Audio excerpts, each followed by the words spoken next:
For the players.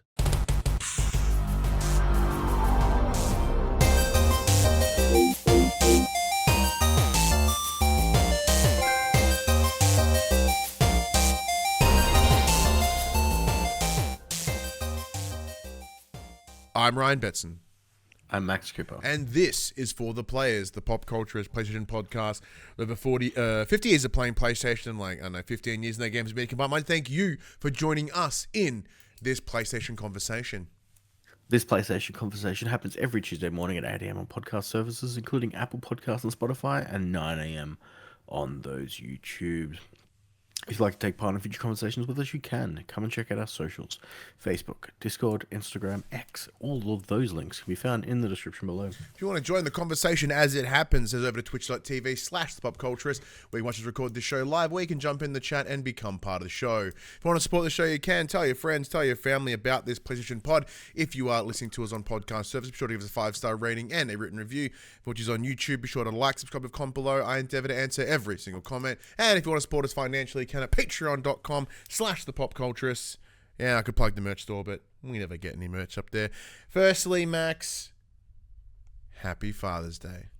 Happy Father's Day. Happy Father's Day to yourself, to me, to anyone that's listening and or watching. You big mother fathers, love you all. Congratulations on being a dad, having Dad Day. And of course, all those mums out there that might be doing dual roles, stepfathers, etc.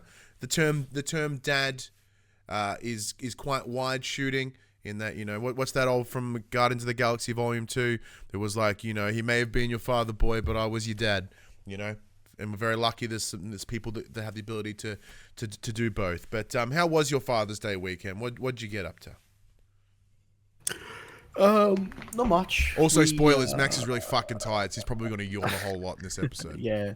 My son woke me up at 6:30 this morning, and I'm like, come back to bed. We'll watch some stuff on the laptop. And he's like, no, fuck you. So we got up at 6:30. Yep. And I've just been up with him most of the day. And you have to go to work after this. I do have to go to work after this, which is why we're recording a little bit earlier than usual. Because I messaged you earlier in the afternoon. I went, if you want anything out of me today, we need to start early because I still have to work and I cannot move it to tomorrow. Yeah, and my classes are back on as of tomorrow. Yeah, that's more than fair, man. Assessment weeks are over and all satisfactory. Yeah, all satisfactory. Yes.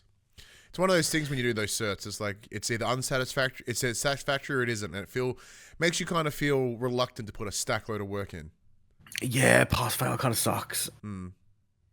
But yeah. But outside of that, today being your Father's Day, how was it? Yeah, it was fine. The kids kind of just chilled out. We have turned our garage into a playroom for the kids. They kind of spent most of the day out there just chilling. Well, now that I've got it, it's kind of they can use whenever they want. Fell asleep on the couch for like 20 minutes this afternoon. That was fun. But I didn't really do much. Did some tidying up around the house. Nice. All that jazz. It was pretty miserable today.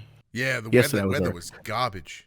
Yesterday was much better, much nicer. Absolutely, yeah. So, with that in mind, I had my son this weekend, which was lovely because as we've discussed before, he lives with his mum most of the time, but I get him at least every second weekend and occasionally a couple of days extra. But yeah, so we spent the weekend together, which was awesome. Yesterday, we went out mini golfing and we invited you. Because one of those things, as we were driving to the place, we got to stop by Ocean Grove first, and then we're going to drove past your estate, went, oh man, Max reached out and be like, hey, let's get Hadley and James, which is our kids, to hang out and do something. I was like, fuck, we're going mini golfing. That would be a great idea for them to do something.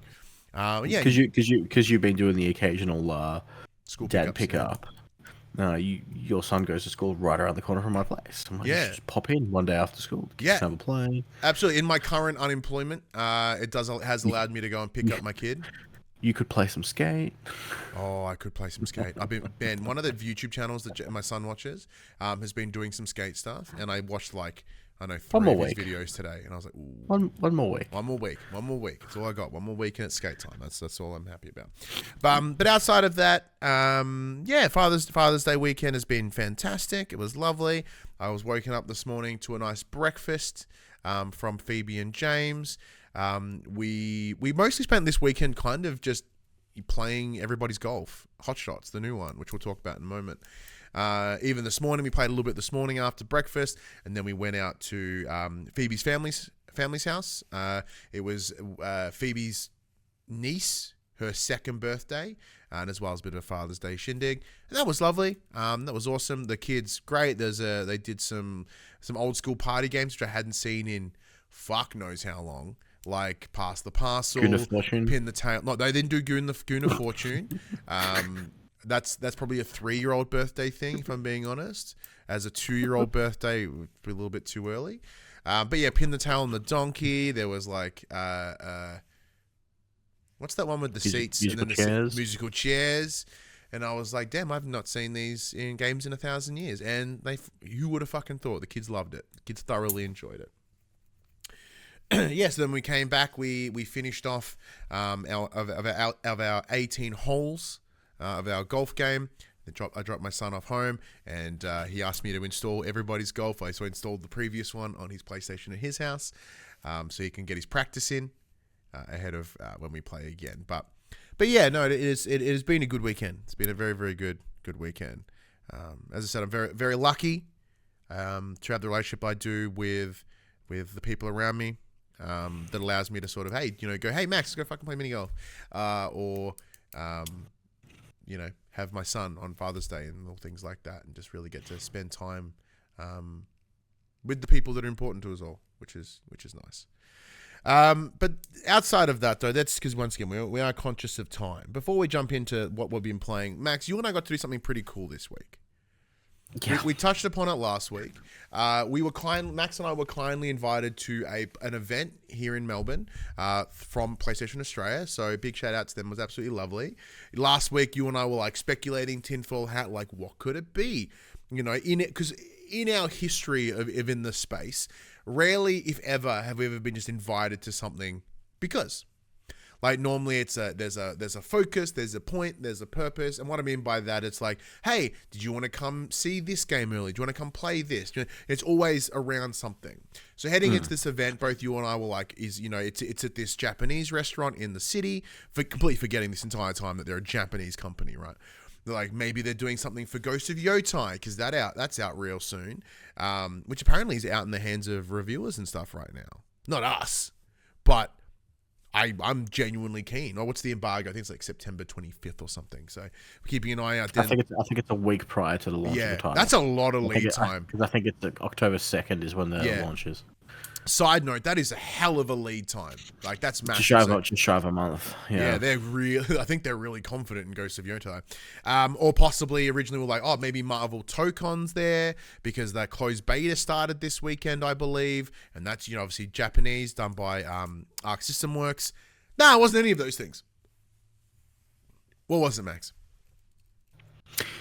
It was kind of just a little shindig. I mean, they had TVs and stuff set up to play, their greatest hits. We had some Astrobot, we had some Helldivers, we had one was just set up with a bunch of random stuff. I think I played Mortal Kombat on it, and then someone was playing 2K on it afterwards, and it was kind of just a we don't do stuff in Melbourne much, and we want you to know that we have not forgotten about you guys, and we're going to try and do a little bit of stuff down here every once in a while, because normally they are based in Sydney, so normally all the Sydney people get to chill and hang out and have fun, and they're like,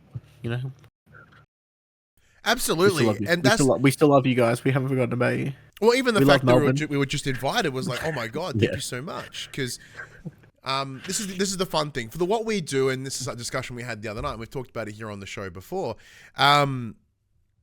When we started this X amount of years ago, we were the new media. The idea of doing video podcasts like this, or rather than written, was really new. We've been doing this so long that this is no longer the new media. We are old media in a different way. So, but we are definitely media. For the longest time, though, we've skirted this line between content creators and media, and we've never really been good at either. But it was lovely because we're invited as part of the media time. And afterwards, they did some a session for their playmakers, which is their sort of approved content creators, which I thought was an initiative that kind of had gone quiet, but it looks to be really kicking back in, which is really cool. Because there was a while when it was content creators, then it became celebrities, and now I think now it's heading back into content creators. Because I know that like Briggs, the Australian hip hop artist, had done some stuff in the past. But yeah, it was really cool. So as I was explaining, like I haven't really seen any of the people that either work at PlayStation or the people that work for their PR company since pre-COVID, right? Because they've not done PAX since then. And even then, the people that I knew back then are no longer the ones running it. They're still at the PR company, but they've moved on to other brands, other areas.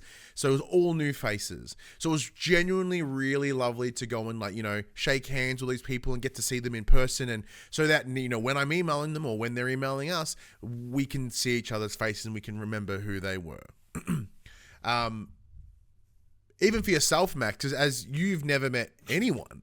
No, I hadn't met anyone. Like, this was my first real PR thing. Like, the last few times where we have been lucky enough to be invited to stuff that have been in Melbourne, they're generally later in the evening, and due to work commitments, I just can't make it. But this time around, you know, it started at 4:30 in the afternoon. The planets just happened to align. Like, my mum's down at the moment, so she's like, I can watch the kids, so I jumped on a train. We jumped on a train at about 2 o'clock. Yep. Took the train up. Accepted food from a stranger on the train. Totally that was did. It was good muffin. It was good muffin. And you know, it just happened to be that I'm like, it's because it's early enough. I can just leave. I can catch the train home. I can go to work still. I don't have to miss out on anything. So it was cool. You know, getting to have that experience. It was awesome to put faces to names. Now obviously you do a lot of that, you know, back of house shenanigans, so I know the people that I need to contact on occasion, and it's like, can you contact X for me? So, but it's really nice to put faces to names and kind of humanize them a little bit. And it was also lovely to meet new faces too. So we ended up meeting the gentleman who was essentially the head of marketing for Sony Interactive Entertainment here in Australia, PlayStation, you know, from PlayStation, etc. And I forget even how we started chatting, but we did, and I ended up talking to a dude for what felt like a half hour. It's because I jumped back onto the Astrobot speedrun, and he's like, how often do you play? And I'm like, not as often as my kid. We both have kids that play it as we play it a lot. And yeah, then we started talking about it, and that was really good. But yeah, so I ended up, it was lovely. So he's a really cool dude, really genuine dude too. Like we started talking very quick, you know, as I do. I can't have like easy conversations. I always go fucking mental with them. So as we start chatting, we start talking about like, you know, obviously our kids and the games that we play with them and how it's such a big part of our lives. And then I was like, yeah, I even got it tattooed on my arm like an idiot, and so on and so on. And then essentially he asked me the question. He you know, being a marketing guy, you know, it's a great way to gather data, right? Because as he said, very rarely do they come down to Melbourne, let alone engage with Melbourne media. So, you know, he was asking the questions. It was like, so what are the games that define PlayStation for you? You know, what are the games that connect with you the most? And here I am then, you know, as I've done with anyone that'll listen to me, I ended up talking about like Spider-Man, God of War, and Astrobot, and Last of Us, and, you know, all the, you know, essentially I gave him all the reasons why I love PlayStation, right? And why it means so much to me outside of just playing the games, right? It's a collaborative experience with you. It's something I get to play with my son. As I mentioned, I spent most of the weekend playing everybody's golf with him, which we'll talk about soon.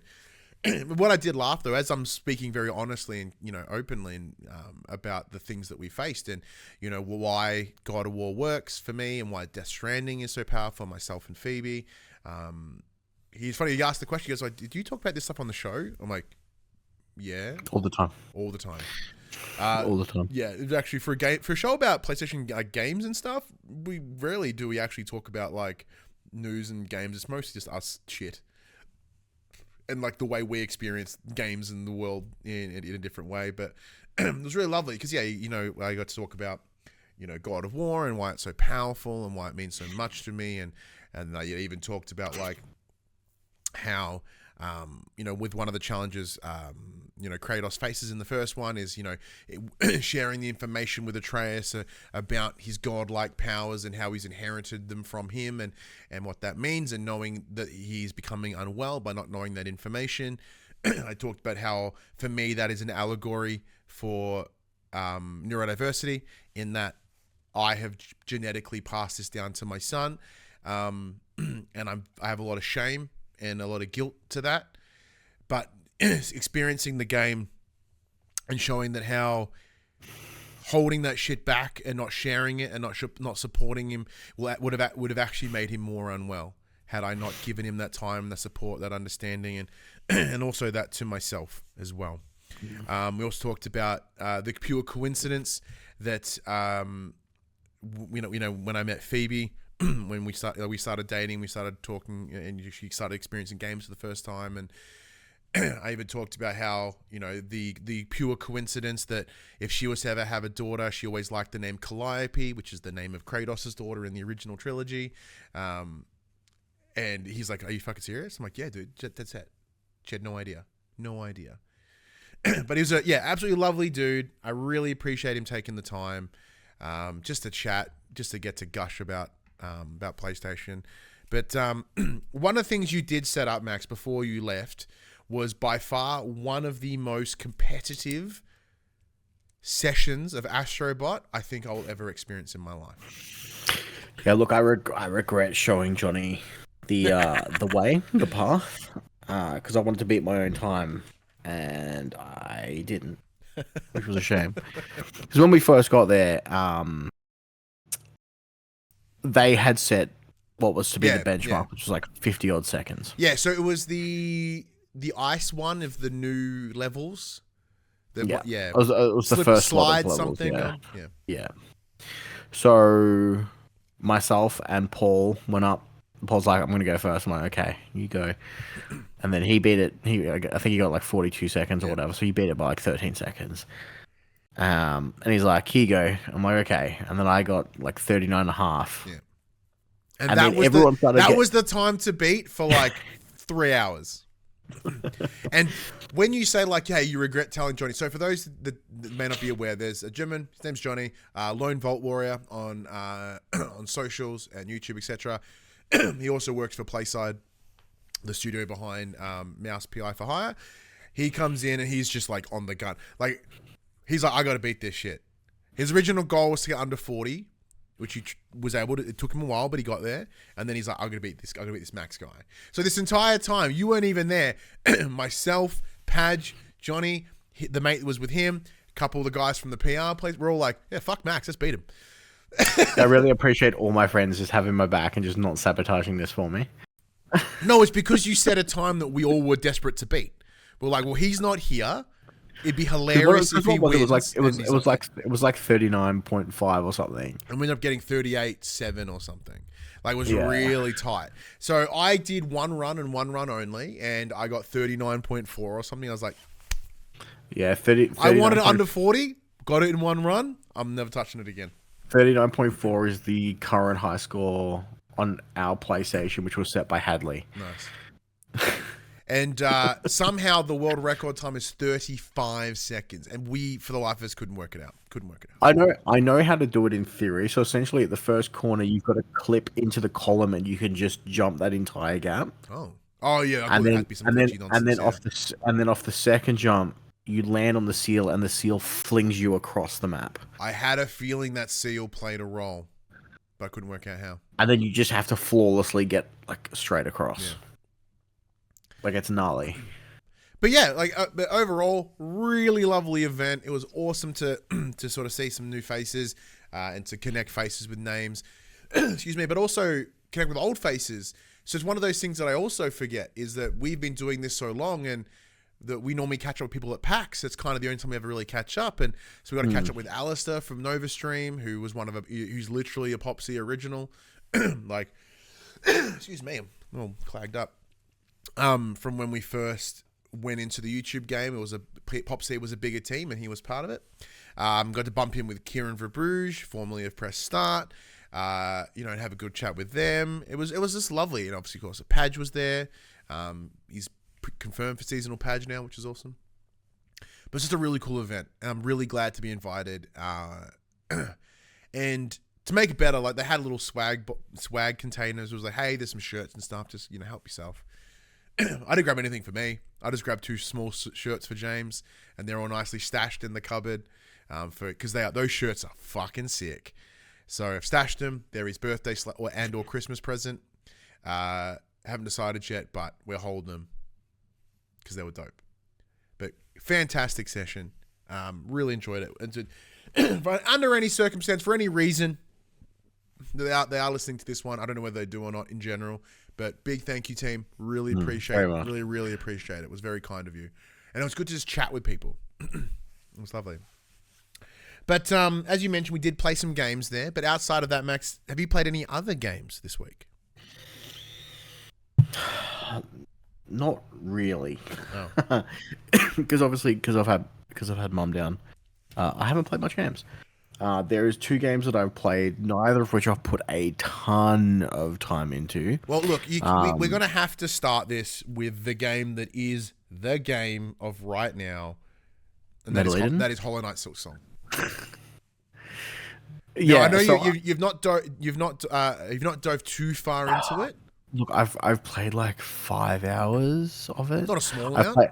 I've played more of Silksong than I have of Hollow Knight. Let's put it that way. There you go. So how is it? It's cool. It's harder than the first one. How do you define harder? Like platforming, by combat? Both. Oh. So, owing to the fact that some normal enemies now just deal 2 points of combat damage instead of 1, kind of sucks. Yeah, brutal. Like if you're not ready for it, because it has essentially the same healing mechanic as the first one. You gather your silk threads in this one, and then you can heal 3 in one go. Like you don't slowly charge like you did in the first one. It's you fill your silk bar, and then you're guaranteed to heal 3. Immediately better. Love it. Like it's great, but if it's less full, can you revive less? Nope. Okay. Nope. It's all or nothing. It's a higher risk and reward. I like that. So, because I'm used to playing the first one and everything does 1 point of damage, I feel that I'm safe on 2 hearts. I'm like, I'm not going to waste it yet. I've got that one freaky in the bag, and then you get stomped by something that deals 2 damage and you die. You're like, Burns. Pogoing is a lot harder in this game. Because your down attack is not vertical, it's diagonal. So instead of just attacking straight down, you dive attack when you attack. So you've got to be facing the right direction, and you've got to pogo into it as opposed to onto it. So there's a few platforming areas that are a bit more difficult, owing to having to line things up a lot better. I think I skipped a huge chunk of the early part of the game by accident, because I may have just led some enemies over to a vertical point and just pogoed off them until I could climb up to where I wanted to get to. Fair enough. So I've only just recently unlocked the map. I'm super confused as to where to go at the moment. I found that when I played Hollow Knight for the first time, X-Men, I'm like, oh, where the fuck am I going? I've killed like one boss. I found another boss that I can't interact with yet. And I'm just chilling. I haven't played too much. I played about 5 hours. It looks cool. I'm playing it on Switch. And yeah, it runs great. It runs great. I'm only playing it. I've played it exclusively in handheld mode. And it is a fantastic handheld game. Oh yeah, because it's funny because I did play quite a bit of Hollow Knight on the original Switch back in the day. Because the ability to play it portable is dope. Look, I'm feeling a whole lot of FOMO for Hollow Knight Silksong. Knowing full well that it's very exciting right now because it's the brand new thing. But aware that I've not finished Hollow Knight 1, and also I have a list of other games that I should probably be spending time on. Including this next one, because I assume, Max, you're pretty much done with Hollow Knight, talking about it for the moment, because you've not... Yep. Yeah. So the other game that we have jumped onto... Now, originally, when the email came through being like, hey, are you guys keen to check this out? I was like, I don't think it's a me game, but it sounds like a Max game. And sure enough, what's first-person shooter? It's a Max game. But it may not be entirely that. Max, you have been spending a little bit of time with Metal Eden. Yeah, so I've played the first initial like tutorial type zone in Metal Eden. Metal Eden is a very fast-paced first-person shooter. It is Titanfall without the mechs, I guess, at this point. Okay. Similar gameplay to that. It's very fast-paced. There's a lot of wall running, double jumping, dashing. It feels like a futuristic Doom in the sense that you constantly want to be pushing forward. You constantly want to be moving. If you slow down too much, you will die. There's you got to shoot the enemies to the point where you can, like the gimmick seems to be you can rip out the cores of the mech once you've dealt enough damage, and then you can use those cores to either power yourself up or you can throw them like a bomb to break certain shields or to do certain things. So again, I'm very early on this. I struggled to get through the tutorial area because my reflexes are just not as quick as they used to be. I guess it's a super fast-paced game. I think I may need to up my sensitivity a little bit just to give myself a little bit more range of motion. But so far, I am enjoying it. I look forward to seeing where it goes, though. Is there a story in there that once you get into the tutorial, there's not really much you can see? Yeah, I would imagine there is. But yeah, I haven't experienced anything past the tutorial section of like a push up to look, push down to look down, and like I got to that and went, whoa. Everything's moving so quickly. I was like, I'm too tired for this at the moment. I think I booted up at like 9 o'clock at night. And I'm like, well, it's like me when I told it last week. But I'm like, oh, I'll check out Metal Gear Solid. It was midnight. I'm like, this is too much info dumping at fucking midnight. So I understand. So I'll be playing it throughout the week. Because Mum's down, I'll take advantage of being able to play games during the day a little bit here and there. Well, if you need to, as a fellow ADHDer that doesn't have medication yet, if you want, come grab yourself a nice little bit of Ritalin and pop that bad boy in there. And maybe you need that, or might help you help lock everything yourself down. in. No, it's more like be present. Yeah, really hone those senses. But other than that, I don't think I've played anything. I've played a little bit more Path of Exile 2, but not much. And Hadley has restarted Astrobot again. Nice. So yeah, just going through the motions. It's been a really, really busy time, and especially for games. And this is totally a first world problem, but I'm in one of those. I have so many games to play at this moment. I don't know what is absolutely our fault, because if we didn't email anyone and ask for codes, we would have been fine. We were like, yeah, we can do this, and then very quickly it stacked up. And we're like, oh no. Oh, no, indeed. Yeah. So it is one of those things. Like you mentioned you've been playing Everyone's Golf. I haven't even installed it yet. Metal Gear Solid 3 I'm struggling with because it was my least favorite played Metal Gear Solid, and I don't know if I really want to play through it again. I know you were super keen on it. So hopefully you can. I most certainly will take the lead on that, which will be nice. But it's just it's been one of those weeks. Most definitely. So as you mentioned, like, the back end of last week, I was just doing assessments for my course because they were all due on the Thursday. So the front end of my week, I wasn't playing anything because I was just doing assessment tasks, which is good. Getting that shit done. Good boy, well done. But as you mentioned, we have also been very kindly provided. Just making notes. Excuse me. We have also been very kindly provided a review code for Everybody's Golf : Hot Shots. So this is interesting. I love the hot shot. Who doesn't love a hot shot? So this is where it gets interesting. So Everybody's Golf, originally a IP, well, it is an IP owned by PlayStation, originally under the development of Studio Japan, XDev Studio, but predominantly a studio called Clap Hands. Now, Clap Hands no longer exists, as far as that I can recall. This title is not made by Clap Hands. It has essentially been licensed to Bandai Namco, who have got a team together and have made this. So, if you've played Everybody's Golf before, fantastic. You know what you're doing. You go in, you go to a course, little slider, you go, pew, pew, pew, pew, boom, and that's, you can curve it, you can spin it, you got all the holes, whichever. Big good time, right? So, as it stands this very moment, excuse me while I clear my throat. Sorry about that. As it stands right now, I've only experienced one course, and that is because when you start, you have one course available to you, 2 playable characters, and the rest are all unlocked with single player action. Because I had my son, we spent most of the time playing multiplayer, so I know that one course pretty well. Doesn't mean I'm any good at it, but I know it pretty well. And out of the 2 characters that are currently playable, I have gone with, I like the guy a bit better. He can hit a further drive, where the woman, she is a bit more about ball control.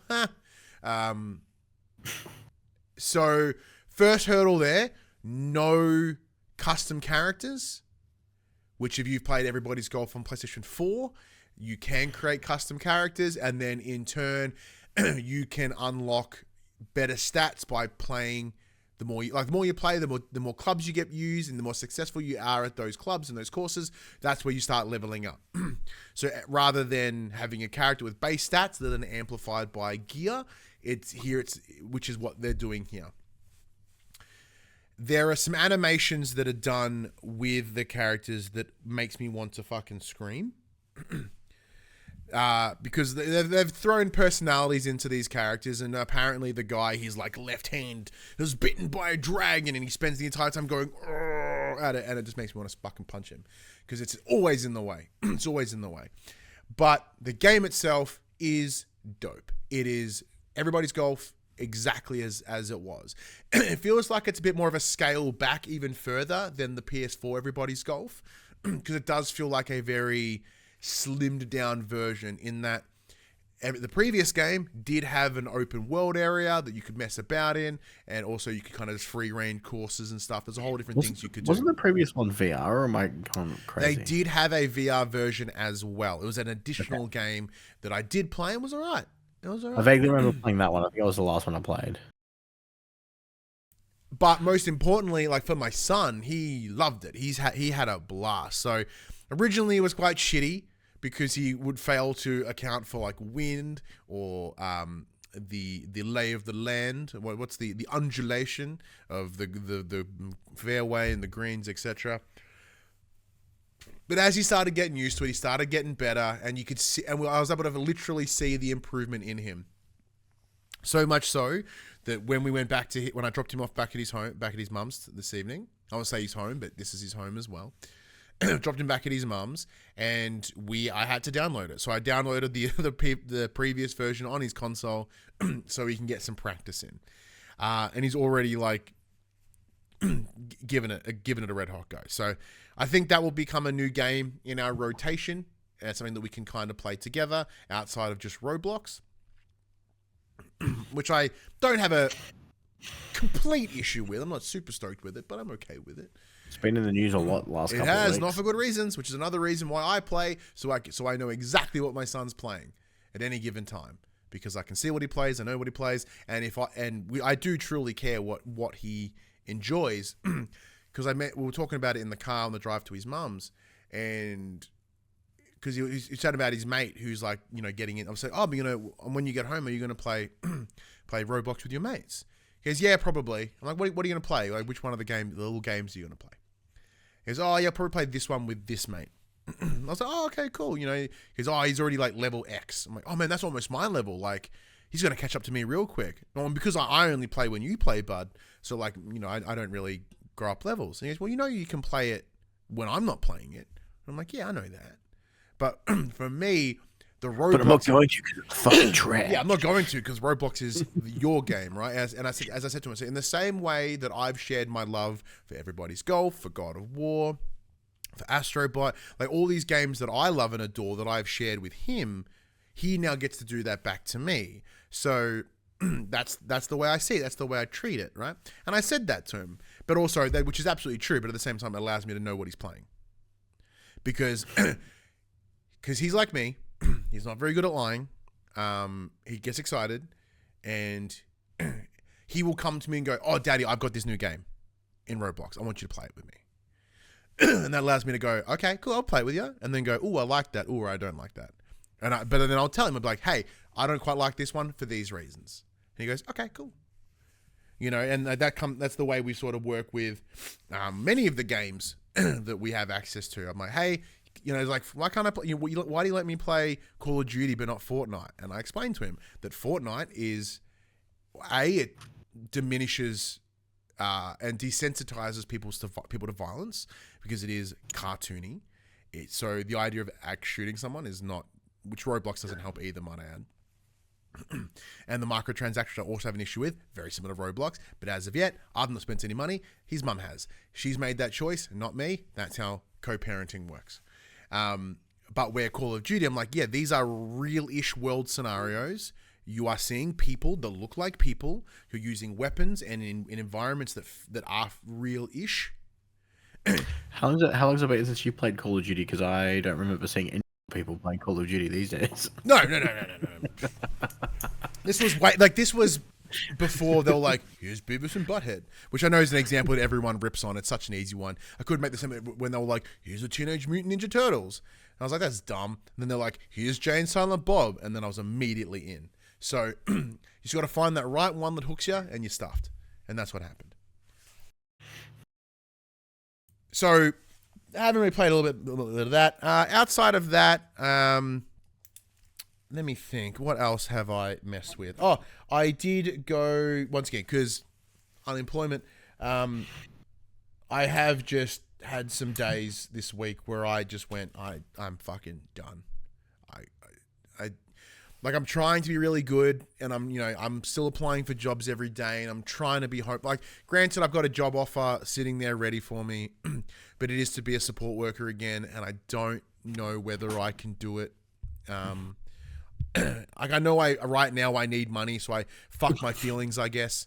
But I had just kind of hit a point where I'm like, I'm trying my best to stick to routine, not do this during the day, not do that, and I was like, fuck it. I just gave up and played games all day. And I felt like shit the entire time. But I did clear out all bar one of the DLC for Astrobot. The final one, which is, I think, the Sephiroth one. Jesus, Max. Fuck. That level is brutal. Yeah, it's good fun. It's one of those things where I just got through the first part when I was like, yes, awesome, fucking win. And then it goes, you get a new power up now, and there's a whole lot more shit in the way, and there's no restarts. I think there's 3 or 4 power ups total. What? I thought 2 was it. Oh man, I'm never getting that level done. So you get the dog, and then you get the. What's the second one? Is it the monkey hands? Yeah, monkey hands. Yeah. Yeah. Then you get the chicken. Yep. Which I haven't got to yet. And then I think there's one more. Lame. Maybe. Well, cool. Yeah. And it's good to know that I'm never going to get all the bots and or all the trophies, because that level is dumb. And I'll have to just push myself through it, and I reckon I could get there. But it's not timed, at least. There's no bit. Well, I mean, it's timed, but it doesn't tell you the time until the end.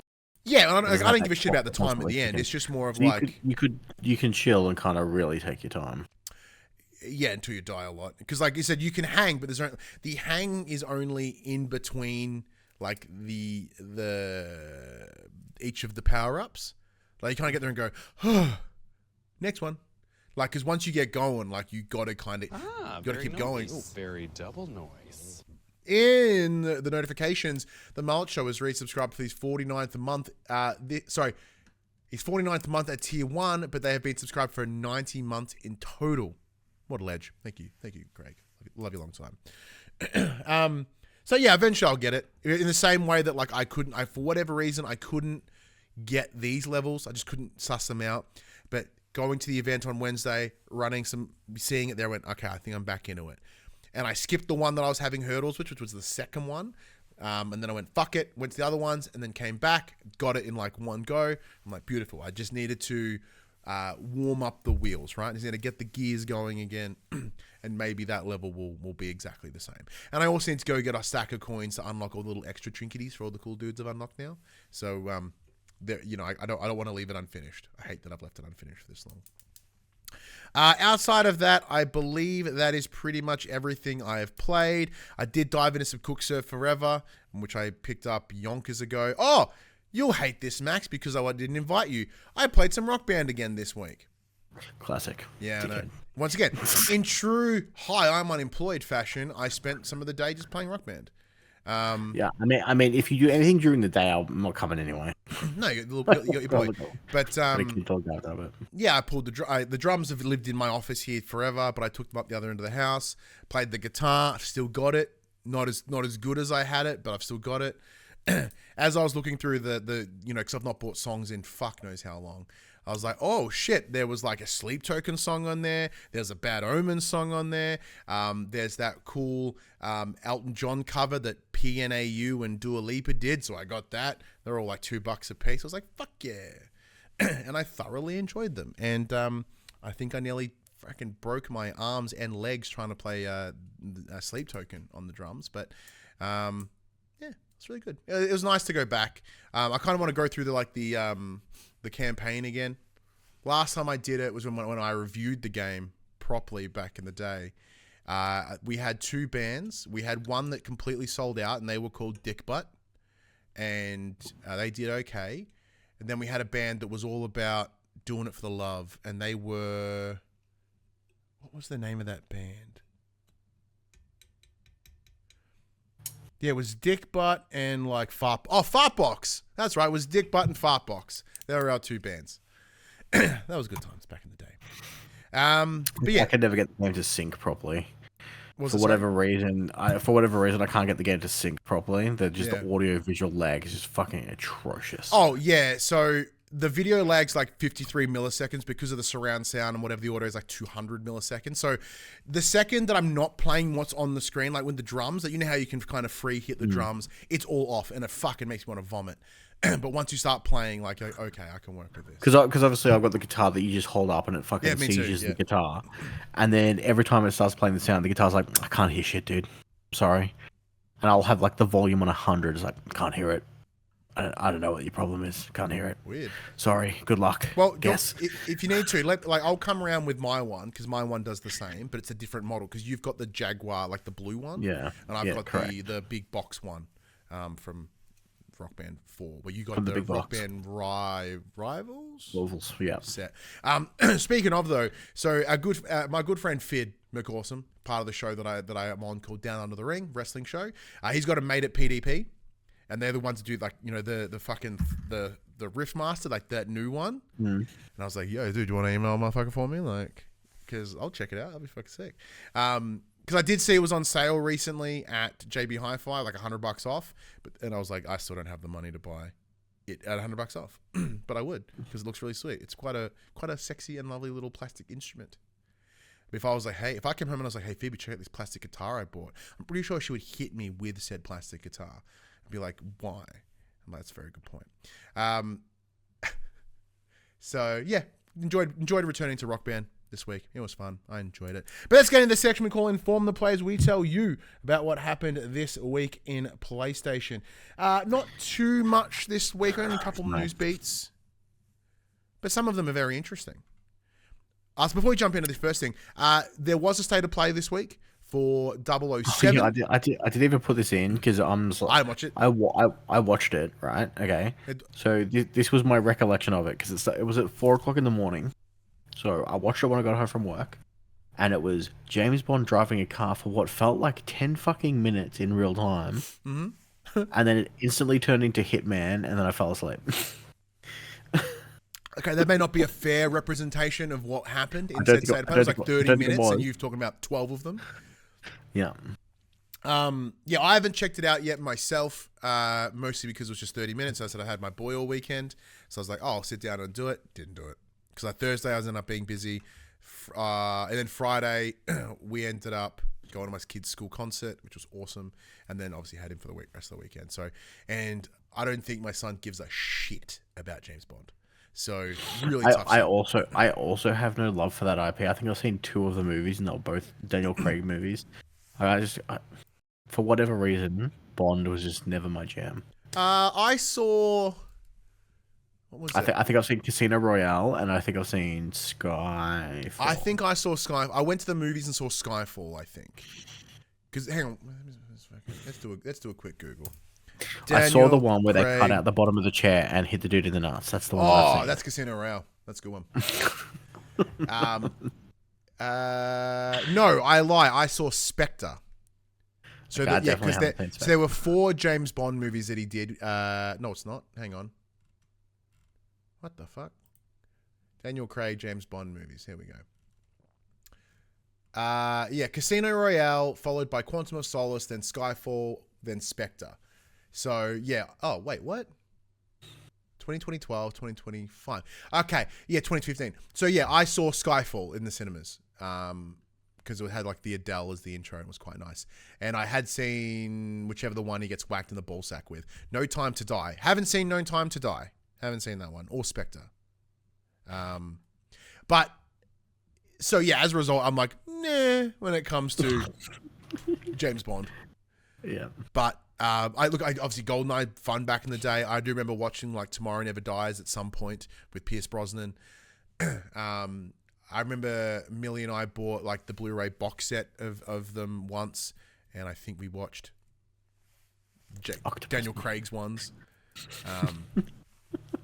So yeah, I'm not the target audience for this, but I say that like I've watched the thing. I haven't fucking watched the thing, so I have no idea. But I don't know. I like IO. Hitman's fun, and I think a bit more.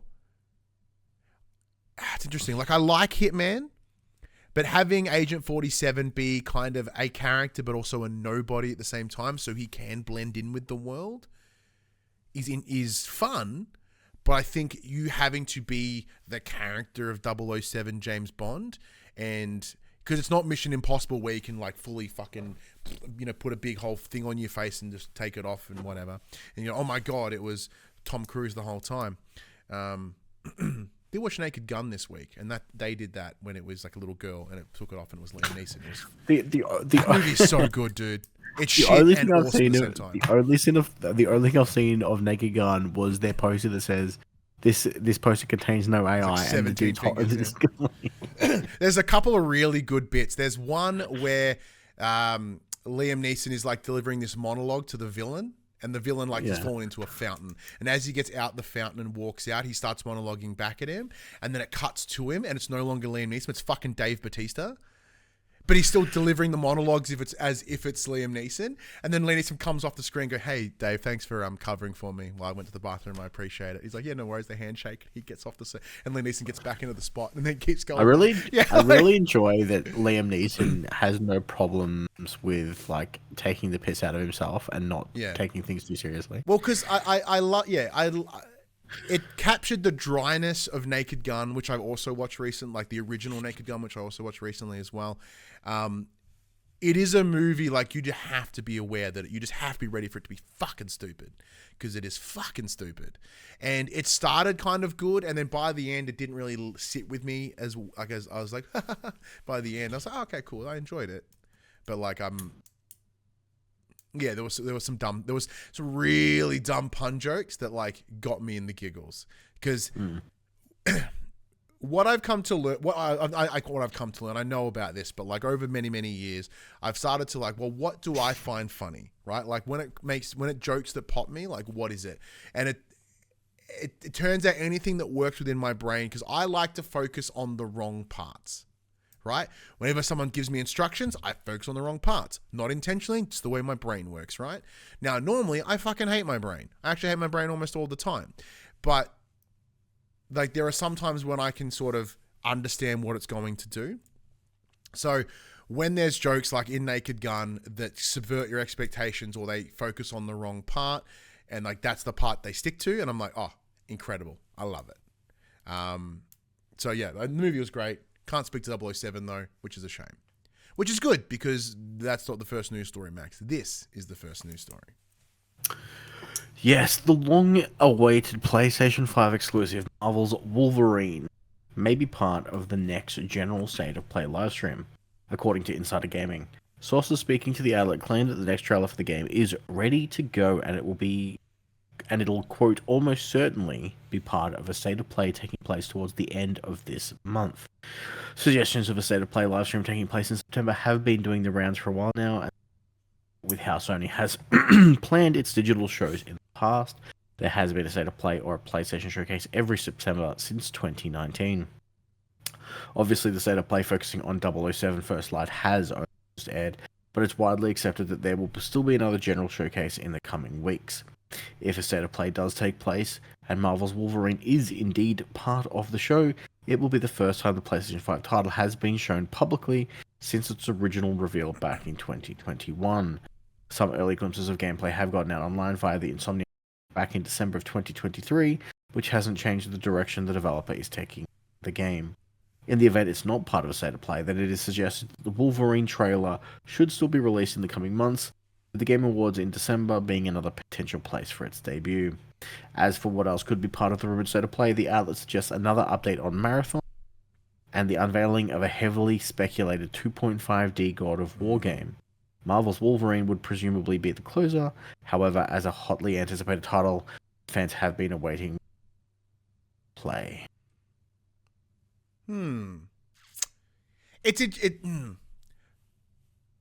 I love that, like, we literally just had a state of play. And now it's like, there's a rumored next one. Like, no one can just fucking sit with what we have for a hot second. I mean, to be fair, this one also came out of fucking nowhere. They're like, hey, 007, whoop. Which I also quite enjoy about PlayStation's approach of like, hey, heads up, there's a state of play on Thursday. Blog post Tuesday, drops on Thursday. which I certainly don't hate, but you know, it is funny. Like, we just had one. Now, granted, it was about like one game and one game only, I believe. Yeah. So what we're used to is like the state of plays of collection of trailers and titles, or the showcases, which we haven't seen a showcase in a number of years. It's hard to believe it's been 4 years, you know, as you mentioned, until we first saw Wolverine, and even then, it was just the big schnick on the table with the bar with his hand, big schnick. And as you mentioned, with the leaks of everything that came out of Insomniac over the last couple of years, it does appear that they may have had to like readjust their overall pipeline to allow or to counter for those leaks and things that have been seen. Now, neither you or I dove into them for a couple of different reasons. One, like, we will talk about the leaks as delivered by other news outlets, because I don't want to be the one that goes into these, sifts through these documents, sees the videos, plays the game. I don't want to do any of that shit, right? I'm all down for, like, leaked information, but there is a line. And for me, the Insomniacs crossed a line that I was not comfortable in engaging with. Like, we didn't talk about what the things held outside of basic premise by design. Saying that, though, would I be keen to see Wolverine? Absolutely. I am interested in seeing how this game operates. Now, knowing that there's gameplay out there, we could easily have an answer. But knowing that Spider-Man was really drawn in by Batman in terms of its fighting mechanic, so it's very loosely based on that system, will Wolverine be doing something similar? Even then, that system worked because Spider-Man is very nimble, he's jumpy, he's quick, where Wolverine isn't. He's short, he's stocky, he's fucking angry, and he just slashes at dudes. So I don't really see him like ducking. Souls lock. You reckon? Yep. I'd hate that, but I'd play. I know.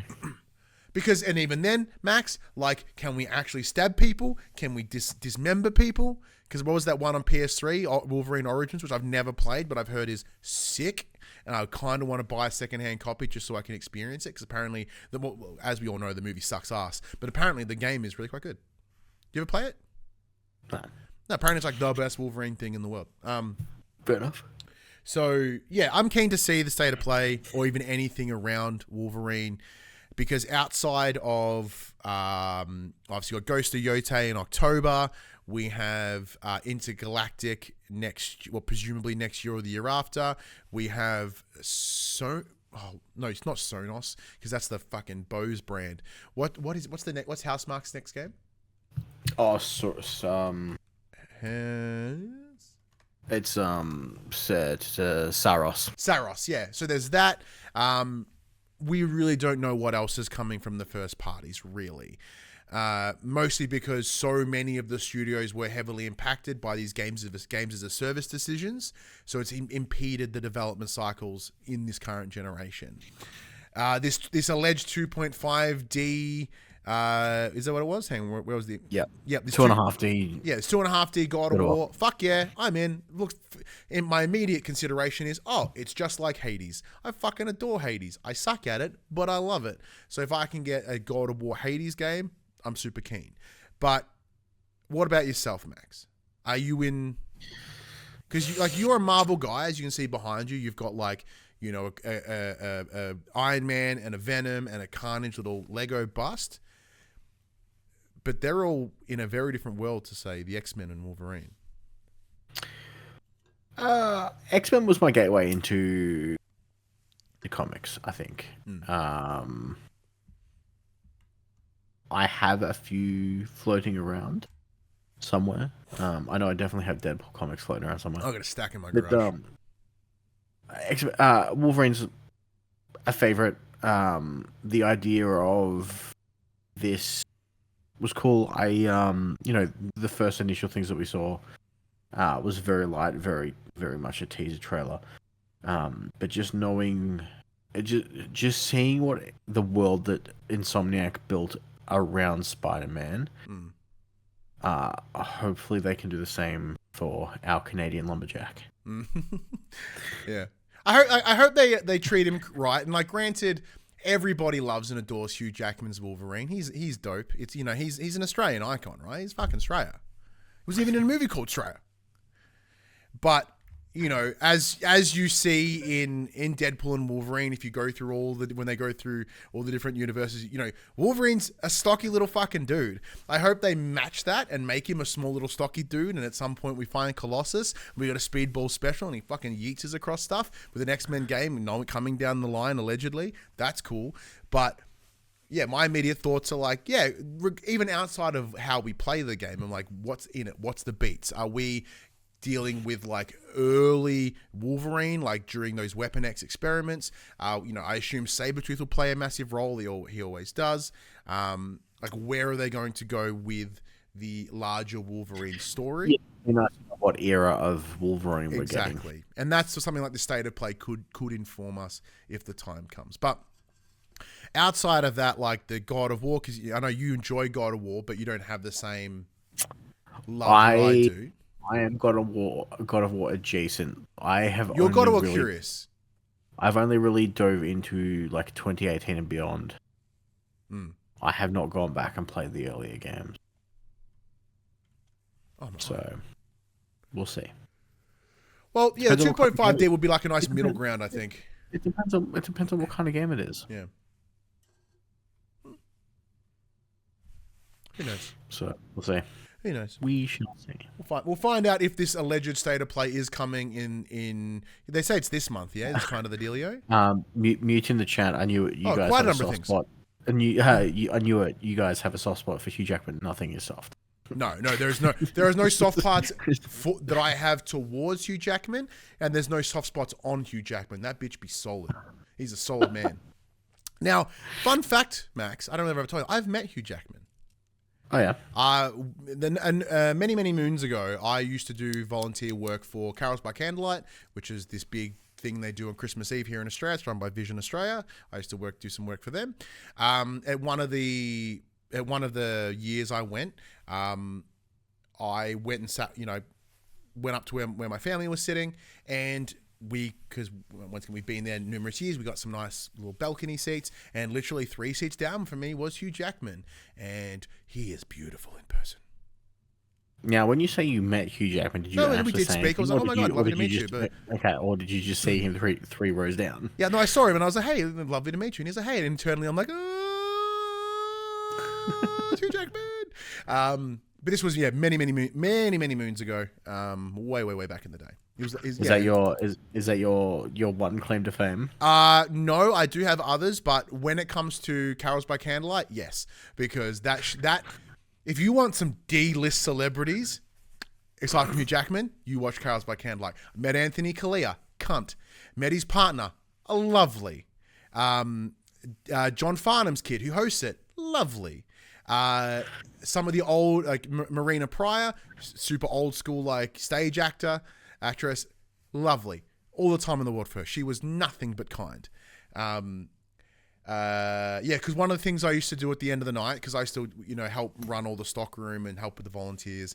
And at the end of the day, the streets would donate ice creams and stuff for the volunteers to help them, keep cool as they go around trying to sell candles, etc. So at the end of the day, I just took whatever was left. I got a tray or a bag and I just went into the green room and I was like, yo, who wants ice creams? And the amount of people that would like push people out of the fucking way, like celebrities, they'll be like, can I have that rainbow paddle pop? After like just shoving like people's in the face. Like other celebrities like, get out of the way. Whoo! Yeah. Yeah, that and Calippo? They were also big fans of those. Weird story, by the way. I don't even have a transition to the next news piece. Let's just fucking do it now. My claims to fame. I've met a ton of people that used to act on Neighbours. Oh, actually, yeah, I've done that because when I used to work in Elstonwick, a lot of them lived in that area, and that's how I met Hamish and Andy for the first time. They did a summer job skit on Rove where they essentially just rocked up to a workplace and started working. It was at the McDonald's I was working at. They came and did that. The morning they released the gravy chip, they came through drive-through and they went, hey, if you give us free breakfast, we'll give you a stack of fucking chips. And we went, okay. And I literally came to the next window and they just gave me a box. They just gave me a box of chips and they went to the next window. We gave them a box of breakfast and they just fucked off. Who else on that list for you? I met Noel Fielding. Oh, fuck, that's a good one. What a real side tangent, by the way. This has nothing to do with the show at all. He was like randomly, he was doing a show in Geelong, and I just happened to be on the street, and I walked past and like stopped and said hello. Oh, I would have girl squealed so hard, like so hard. But other than that, no one really. Actually, in the chat, Mute goes, I know that feeling, the celebrity can't speak syndrome. So that's only ever happened to me once. I've been very, very lucky. I've met quite a number of people in my time. But the one person that made me literally speechless, which was really hard because I was serving them at the McDonald's I was working at. There's a comedy duo here in Australia, for those that aren't here, called Lano and Woodley. I adore Lano and Woodley. I always have. I met Colin Lane for the first time and only time. And I was like, he's like, hi. I'm like, hi. What can I get for you? Because he had his kid with him, so we ordered some. I was like, thank you. Here's your. Bye. And the only time, like, I've met way more famouser people. Like, I got to talk to Kevin Smith once, one of my dead set heroes. I went to a Q&A, got to ask him a question, and I made a fool out of myself, but I didn't, like, stutter, stumble, whatever, right? Apparently only Colin Lane can do that to me. For whatever reason. Look, sometimes things can have big impacts on us, Max. Sometimes bigger impacts than we originally thought we would have. So let's get into the second piece of news, which you've titled The Gambit, because you have Easter egged all these news stories with cool comic book themed names. As Forza Horizon 5 sales on PS5 justify Microsoft's multi-platform efforts, Sony's decision to put Helldivers 2 on the Xbox Series X and S is also looking to be a worthwhile success. Just 1 week after release, the port is considered, quote, the top paid game, end quote, on the platform and is in its first place on the, quote, bestseller list. Spotted by Eurogamer, which you can navigate to these kinds of rankings on your Xbox store and see what's been selling best through the, whatever, although we don't know the specific numbers, of course. The base version of Helldivers 2 is in the top spot, while the more expensive Super Citizen Edition is the 4th best-selling game on Xbox currently. Only the Superstar Edition of NBA 2K26 and Minecraft on PC are proving more popular than the Super Citizen Edition, but nothing is selling better than the standard version of Helldivers 2. While we don't have official sales numbers, as we mentioned, for the Xbox Series X and S versions yet, estimates from Alenia Analytics, which we discussed last week, have sold more than 600,000 copies as of the 28th of August. The game is also proving more popular as it goes, now listed in the 9th most played title on Xbox last week, at time of recording, in the 15th place. Whether the growing success has any impact on Sony's decision-making surrounding PS5 ports to other consoles remains to be seen. The expansion onto Xbox allowed Helldivers 2 to get Halo 3 ODST collaboration, bringing Halo content to PlayStation for the second time outside of Fortnite, I think. Now, we discussed this last week, Max. I got really quite, I'm like $600,000. Congratulations. You are the top selling game on a platform that people don't buy games. So because it's not on Game Pass and people want to play it, they have no choice but to do this. So I don't want to rehash my rant from last week. That's my kind of, I'm glad it's selling. That means it wasn't a bad decision. Actually, I don't think it would have been, but I don't think this proves anything greater than this very specific scenario. Yeah, I think we covered most of it last week. I don't think we really need to discuss. Well, I covered a lot last week. Did you want to expand on anything? No, I played the advocate of like more money is more money, and $600,000 at 600,000 copies at $60 a pop is not nothing. I agree with that, but like, as we discussed last week, and I love this example comes from Sacred Symbols, Colin Moriarty, the idea of like, if it's all about money, then why can't I play Mario Kart on my PlayStation?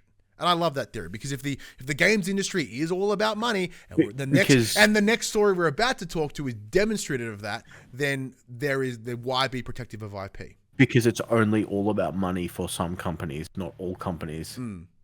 Nintendo is a vastly different company to what PlayStation aren't that either. Well, clearly they are, because otherwise they would stick to their guns and not go multi-platform. If it wasn't about money, there is no other reason to put I think the major difference here, as we discussed, is that this Helldivers, they own the IP. Yeah. However, they didn't develop. They paid for some development, I guess, but it was predominantly Arrowhead. Like, they're like funding money to it, right? So in terms of your stance of more money, correct. Like, they didn't PlayStation clearly had no idea that Helldivers 2 was going to fuck. They didn't know.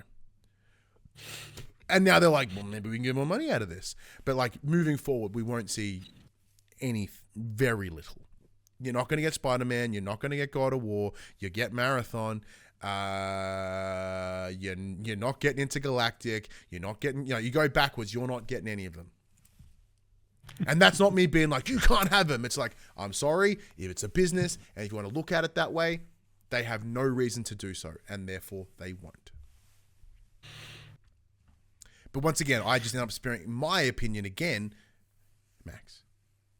No, I mean, look, we'll see what happens further down the line, but it's one of those things of like, even if you sell 100,000 copies of a game, the porting cost is not going to presumably cost as much as that. We don't know. Like, you would imagine that it's still going to be a win regardless. Like, yeah, like once again, to be the devil's advocate in this scenario, like I agree with that. I think there is something to that. However, if that's the case, why are there so many development houses that are going, we're not going to put to Xbox? It's not worth the financial investment. And that we're talking bigger companies too. Like Everybody's Golf. I don't believe it's on Xbox. But also Sony IP. So I could be wrong. Yeah. All right, next up. In order to combat even more PS5 console price increases in Europe, Sony is reportedly looking at reducing the storage space of the SSD each system comes packaged with. According to Deal Labs leaker Bill Bilkon, the digital edition of the base PS5 will start to have 825 gig of space as part of the new chassis E series, as opposed to the 1 terabyte of storage in the D model. The launch PS5 models back in 2020 also come with 825 gig of space as standard. That was, but this was increased to 1 terabyte when the PS5 Slim released. The leaker claims that in the case of the base PS5's digital edition in Europe specifically, it's getting reduced storage to avoid having to raise the price of the again. The console has already had 2 price rises release. This new model will reportedly be available from the 13th of September this year. Rather than price drops and more affordable models as the generation has progressed, the PS5 and Xbox Series X and S era has bucked the trend with price increases. These have been in response to current market conditions and tariffs imposed by USA President Donald Trump. Just a few weeks ago, Sony announced a $50 price increase for all PS5 models. Sony Vice President Isabel Tomata said the following, quote, "Similar to many global businesses, navigate a challenging environment. As a result, we've made the difficult decision to increase the recommended retail price for the PlayStation 5 console in the US starting August 21st. This change in approach to price has also become an issue for third-party Capcom executive Haruhiro Sugimoto believes cost is Sorry, you cut in and out, man. Just get yourself a little bit closer to that mic, please. Because it's not a noise gate thing. It's just you make it a little bit closer. Yeah. So this change in approach to price has also become an issue for third-party publishers, with Capcom executive Haruhiro Sugimoto believing cost is software sales. Having earmarked the PS5 as the lead platform for Monster Hunter Wilds, he argued that the cost of the PS5 combined with a PS Plus subscription and the price of the game itself is far too much. I mean, it is one of those things. This has been the first generation where everything's gone up in price constantly over the course of the situation. Obviously, you know, it launched at the back end of COVID, or we were still COVID central. October of 2020, PS5 launched. Yeah. So Or November, of 2020. It has been a wild 5 years for the global economy. I'm not surprised that it has gone up in price. But yeah, it is interesting. Like, obviously, we are in a very privileged space where we don't have to worry about the cost of our software ever. Or often. So it's one of those things of, I feel the sting less than many others. I also bought a base model PS5 and have not needed to upgrade it ever. I would prefer to... It's one of those things, like, is the 200 gig of storage that you're losing worth the $50? I think because solid state drives. I'll let you go, and I'll probably start ranting. So I'll let you finish. Because solid state drives are not as expensive as they used to be. Like, it's an interesting it's an interesting proposition if that's their argument of we're going to lower the storage capacity to maintain our price. How do we feel about that? Well, what's interesting to me is that the 825 that they're using is the amount that the original PS5 had at launch, and their argument at the time was, oh, this is because the caching and the fucking numbers. It's the faster SSD when it's this number. But okay, cool. This one's a terabyte. How does that align? And they go, don't fucking worry about it. So it's one of those weird things where maybe they've got surplus stock of those 825s and they're like, well, we can use some of that in here if the time comes. My belief here is that, yes, it would make sense to just bump the price up and keep it as it is. However, this would be the second or third price rise in the console's lifespan, when we are more commonly used to consumer electronics at large going down in price after their release. Correct. Rarely has anyone ever bought in on day one and come out better. Yeah. Where here, you are getting less storage. You are literally paying the same and getting less. What's the word for it? Shrinkflation. Shrinkflation, right? It is a perfect example of shrinkflation. Now, it's not the right decision, but I think it is optically the better decision, in that I think the optics of, hey, the Slim just has less now. is slightly better than, oh, we jacked the price up again. But not giving you any more for it. Actually, I don't know whether keeping the price the same and getting less is better. Both of them are kind of shit, really. Yeah, especially because you're not getting access to a disc drive because it's a Slim. Yeah. So you've got to buy that, which they're hard to come by and expensive. You're all in on that all digital, and now you're getting less space. Yeah. It's interesting because this is happening in the EU, was it? Yeah, EU, not in the US.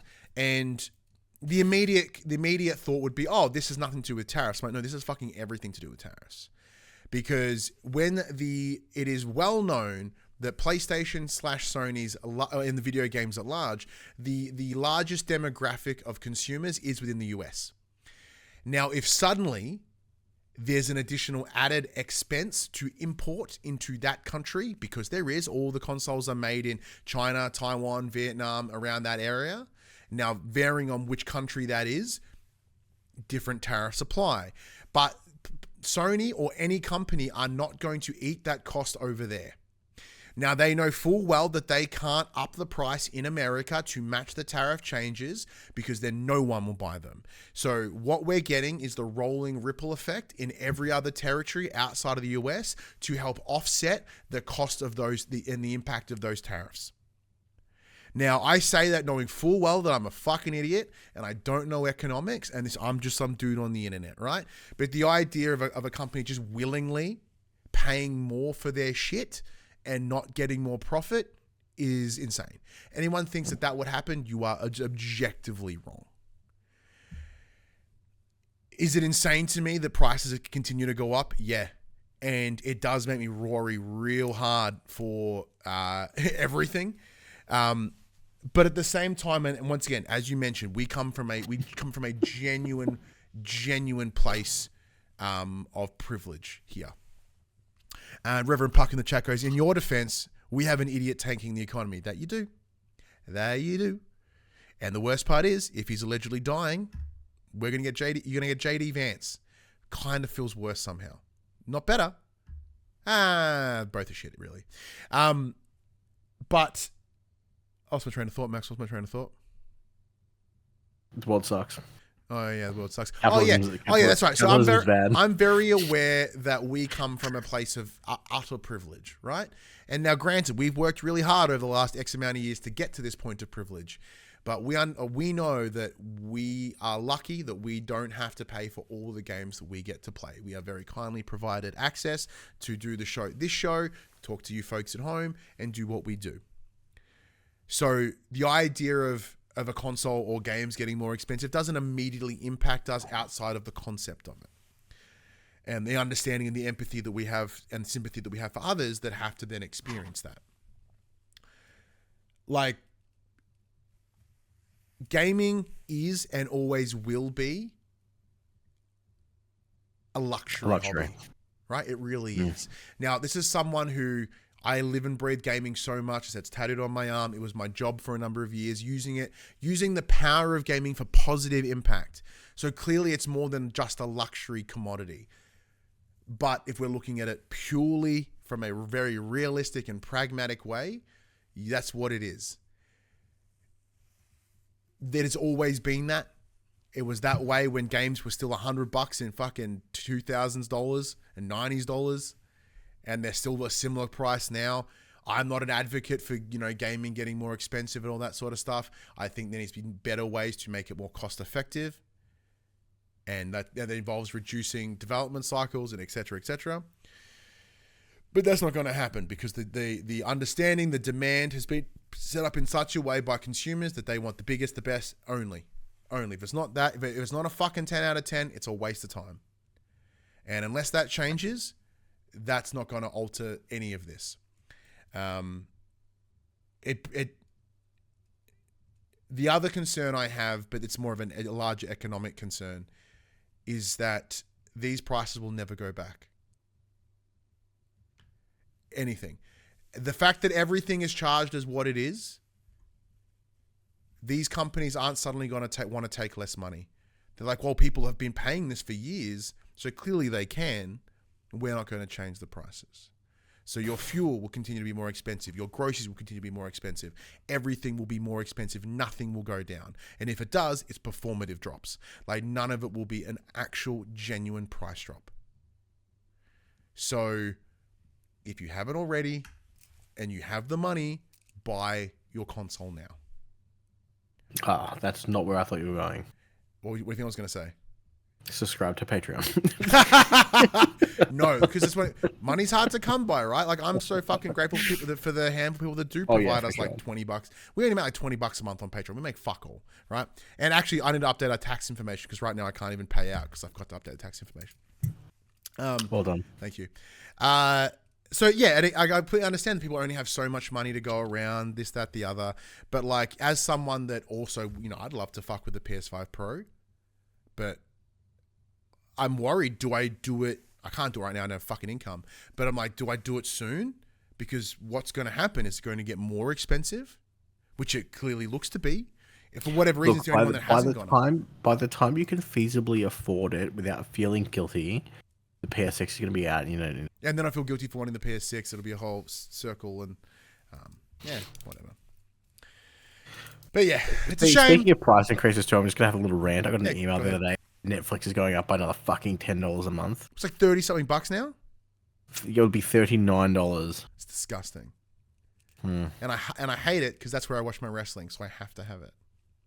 But I did cancel my Paramount and my HBO, so I'm dropping back. I noticed. Well, I'm just as shitty because I'm midway through watching new South Park and also the South Park I haven't seen yet. So I've caught up and I'm short. I watched last week's episode today. The one with the Labubu's or whatever? Yeah, I've not watched it yet. Fucking Labubu's. I did see a screenshot, it just literally said, is Donald Trump fucking Satan? And I love it because in the context of the show, he's fucking Satan. But in context, is he actually fucking Satan? Like, is he the devil? I really quite like where South Park's going. It's a good episode. So yeah, I'm a bit bummed about that. I have to lose my Paramount, but $1 dues. But yeah, $39 for Netflix is utterly insane. But I've honestly once thought again, about going cancelling them all and just pay doing YouTube Premium. Oh, I do quite like it because my kids watch a lot of YouTube. I watch a lot of YouTube. The ads just suck. Yeah. Look, I'm in a similar boat. I'm worried that I'm going to have to start sailing the seas again, which I kind of am, sadly. I wish I didn't have to. There was a time, there was years when I didn't have to, Max. Didn't have to. And once again, greedy fucks continue to ask for more and more and to continue to divide it up when it was awesome that Netflix had fucking everything and then Hulu in the US had everything else. Then we had Stan join the fun and Stan had everything else and that was great. And then Binge rocked up and we're like, fucking why? And it's because it had all the HBO stuff we couldn't get. That was really fun. Amazon Prime is here. It's about all it offers, really. Then they separated from Binge to HBO and like there's more money. And then Paramount randomly fucking appeared. It is dumb. It is so dumb. And what happens to capitalism when none of us have any fucking money to spend?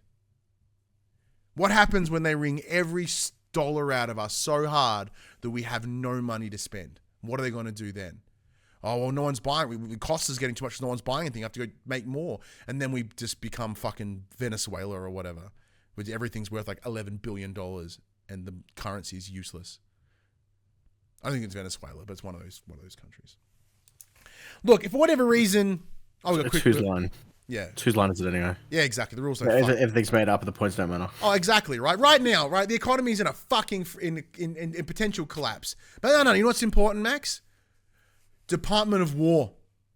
That was important. Yeah, I honestly thought that was a joke. Turns out I was wrong. Yeah, everything's going really shit. But you know what the White House needs, Max? Ballroom. Oh, dude, did you see what the White House posted today? It was fucking crazy. Hang on, I'll see if we can And find granted, it. we can comment like this because we don't live in that country. However, the impacts are fucking feeling it. So the White House official reposted fucking Trump's Truth Social bullshit of "I love the smell of deportation in the morning. Chicago about to find out why it's called the Department of War."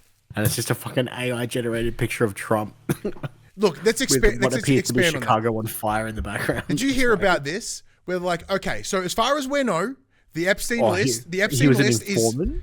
yeah, the Epstein list. It was real, and Trump and the crew were like, we've got to release the list. Got to release the list. They get the presidency, literally they get the the government. platform he Hang ran on. on. Yeah, it was their entire platform heading into it. Like, we're gonna release the fucking list. They get into power and they go, we're not gonna do it. And then right now they're like, yo. And then he's like, nah, the list is a fucking hoax. They're right. There is no list. The list is bullshit. It was made up by Obama. It wasn't a real thing. Then today, or in the last 24 hours, like, no. It is real. And Donald Trump was an informant the entire time. So he was just pretending to be a fucking pedophile the entire time. Is it fucking real or is it not? Schrodinger's list. No, it's real, and that motherfucker is a criminal. He is a fucking kitty fiddler. Well, we already knew he was a criminal. He was. And the worst part is, Max, like, I'm not a smart I'm really derailing this fucking show right now. I'm not a smart person at all, right? I'm not. But the fact that I can look at this and go, why are they just continuously lying? Like, we're in a world where it's provable. Because they can. But they can't. Because Because the information's all there. But it doesn't matter because their cult of worship they don't care. It doesn't matter. But that's what I'm saying. Who's fucking dumb enough? I don't believe in anything that much. The truth is Anything. subjective. The truth is Truth subjective. is not subjective. Truth is fucking truth. For them, it's Yeah, completely who are you going to subjective. believe, me or your lying eyes? Like, what the fuck? Considering the fact that because he is a convicted criminal, he can't vote for president, but he can be president. It's just nuts to me. Look, Australia is also a shithole. Like, we're a Yeah, country. lately. We're a country built on fucking criminals, also. But that was many, many moons ago, many years ago. Less criminals now. Less. What do you mean less criminal? Actually, no. Less means I can currently- count it. Fewer. There are fewer criminals than previous, I assume. All right, we're derailing the fucking show. That's. All right. Here are some quick bits. Here's the machete bin locations. 120. Did you see someone try to deposit a machete and it couldn't fit in the bin? What? No. They couldn't because they're essentially those closed donation bins. So you Yeah. pull the thing down, you put your machete, and then you're supposed to close it. The machete was too long and it couldn't close.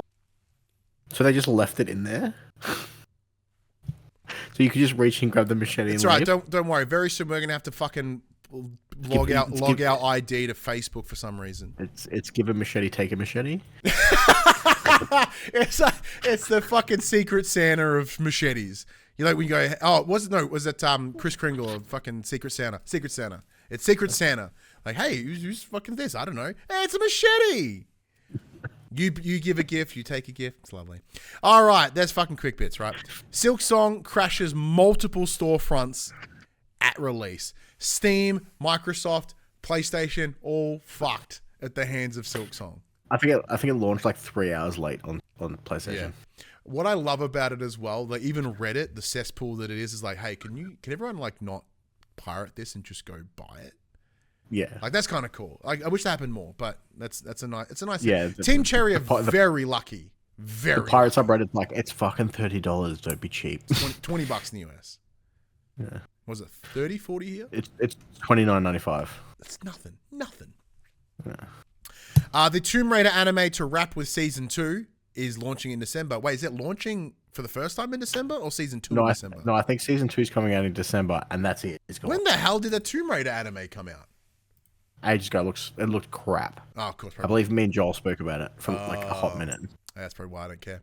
And finally, Amazon's God of War to finally start filming in the next 6 months. Cool. That's been in the development for No. yonkers. Not in 6 months. Oh. It's not. It could be starting early. It's apparently Now, not going this to is start. now, until, like, granted, might add, Max. This is the God of War series that's already been greenlit for a season 2, and they haven't started fucking filming yet. Good times. Good work. Amazon's got enough money. Yeah, they do, but they don't spend it on the right things. They instead But build it on those if you want interwoven to metal spend your structures money that on allow you to, work in their warehouses. But But if you do happen to have money in this fucking economic climate that is garbage, Stop trying to steal my segue, motherfucker. yeah. Jesus. Here are the games coming this week. On the 8th of September, you have Access Football 2026 coming to PS5. On the 9th of September, we have Bubsy in the Perfection Collection PS5. Dragon Ball Gekishin Squadra PS5, PS4. That was that MOBA? It's Pokemon Unite, but with Dragon Ball Z characters. It's a free to play. It's a fucking mobile game that's been ported to console. Okay, I'm gonna play it. Firefighting Simulation Ignite coming to PS5. That I might play. Hello. On the 10th of September, you have Garfield Kart 2 All You Can Drift coming to PS5, PS4. That was the first one. And you have Hot Stakes Casino American Roulette coming to PS5, PS4. On the 11th of September, you have 9 Lives to Defend PS5, PS4, and Look, Labyrinth put it out there. Line, September PS5. 11th, a lot more than 9 lives to defend. Just putting it out there. On the 12th of September, Borderlands 4 PS5, Bratz Rhythm and Style PS5, PS4, Captured PS5, Gloomy Eyes PS5, Marvel Rivals is coming to PS4 finally. Oh, And okay. So I was like, whoa. That game's been out for 100 years. And But NHL 26 is coming to PlayStation 5. Is the Marvel Rivals currently only on PS5? Correct. Okay, that makes more sense. Hence that it is finally coming to PS4. Yeah, just to clarify. Just wanted to clarify. But Big one this week, obviously, Borderlands 4. Borderlands 4 is the big. We'll reach out to 2K this week and see if we can jump in there. Might do some streamage on it. Be good fun. Hopefully it's good. Hopefully we can get a full squad of 4 going. Yeah, that'd be sick. That'd be tight indeed. Because we tried to do that with 3. I think we got like 3 of us playing at once. Maybe no, we did get 4 of it. It was you, me, Padgen, Redacted. I think we did play the 4. Yeah. Yeah, we did. I think so. Or at least we did 3. So. At least we did 3. But anyways, that does bring us to the end of the show. Big thank you to everyone for joining us as always, and even allowing me to rant about utter nonsense that I very clearly don't know anything about. But you still listened anyway, so thank you so much. As we said, it's an absolute pleasure to do what we do, to be able to go do the things we do, and it cannot be done without people like you that choose to sacrifice the time, something that we literally have the most finite resource. It's fucked. And you choose to spend some of that time listening to us, watching to us, having us in your ear holes, in your minds. We cannot thank you enough. It's very kind. It's very appreciative of you. But we won't take up, speaking of that, we won't take up any more of your time. This is fucking done. Let's get out of here. All right, everybody, you know the drill. This PlayStation conversation happens every Tuesday morning at 8 a.m. on podcast services, including Apple Podcasts and Spotify, and 9 a.m. Tubes. If you'd like to take part in future conversations with us, you can come check out our socials: Facebook, Discord, Instagram, X.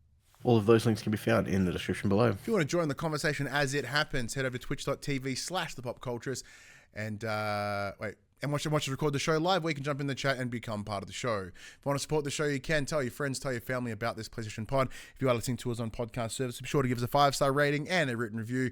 Watch us on YouTube, be sure to like, subscribe, or comment below. I endeavor to answer every single comment. And if you want to support us financially, you can at patreon.com/thepopculturist. But until next week, I'm Ryan Betson. I'm Max Cooper. And that was For the Players. You gotta work now? Yeah. Yeah. Yeah.